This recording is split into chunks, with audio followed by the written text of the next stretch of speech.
Christmas is drawing near.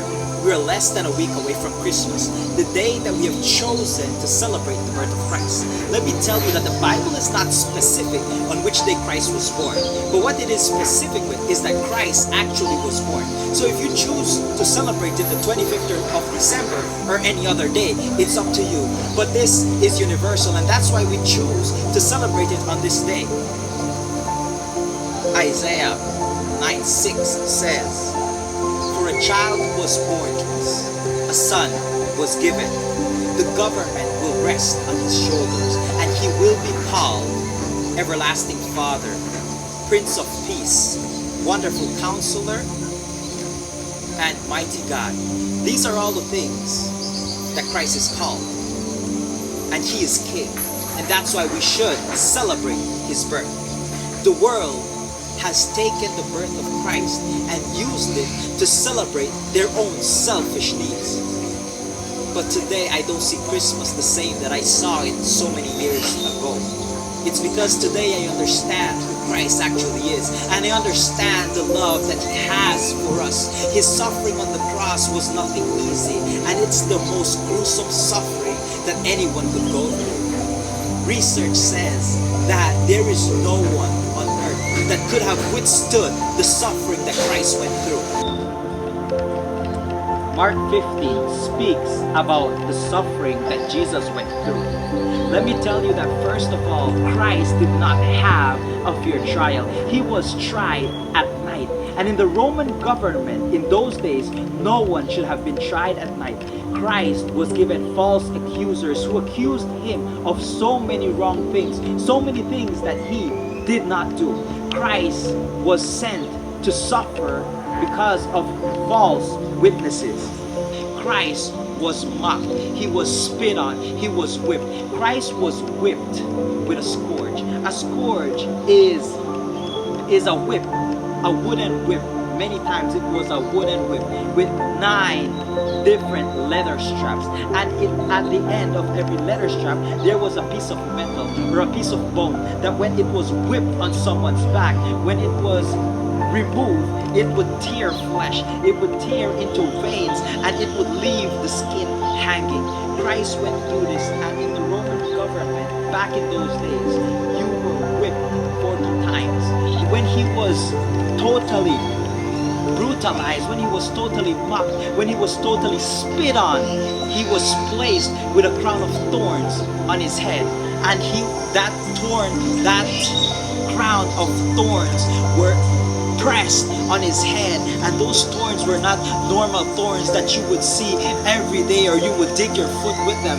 No, these were thorns, big thorns that were embedded inside of his skull, and he was bleeding after already being scourged so much in his back. He was going through agony. He was going through so many difficult tortures.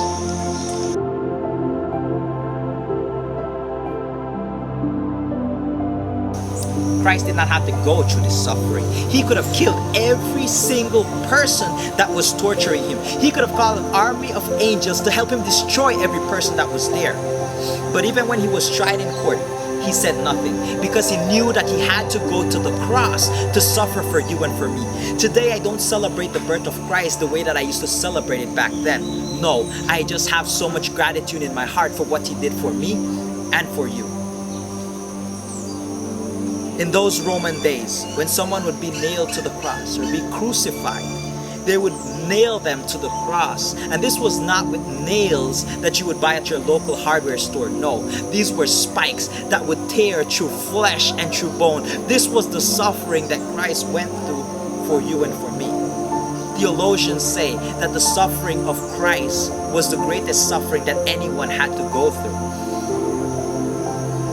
But for Christ, they made it a bit difficult, a bit more difficult, because when people would be hanging on the cross, the muscles in your chest area would tear, and eventually you cannot breathe anymore, which would have made your death a lot quicker.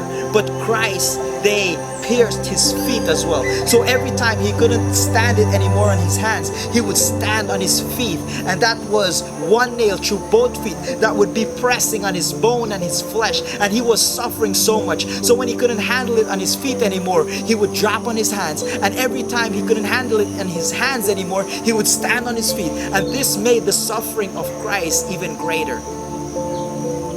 And today I understand how much he went through. That's why today I dedicate my life to serve him, because it was me and you who was supposed to be hanging on that cross, suffering that gruesome suffering, but Christ gave his life so that we today may be saved, and that we didn't have to go through that.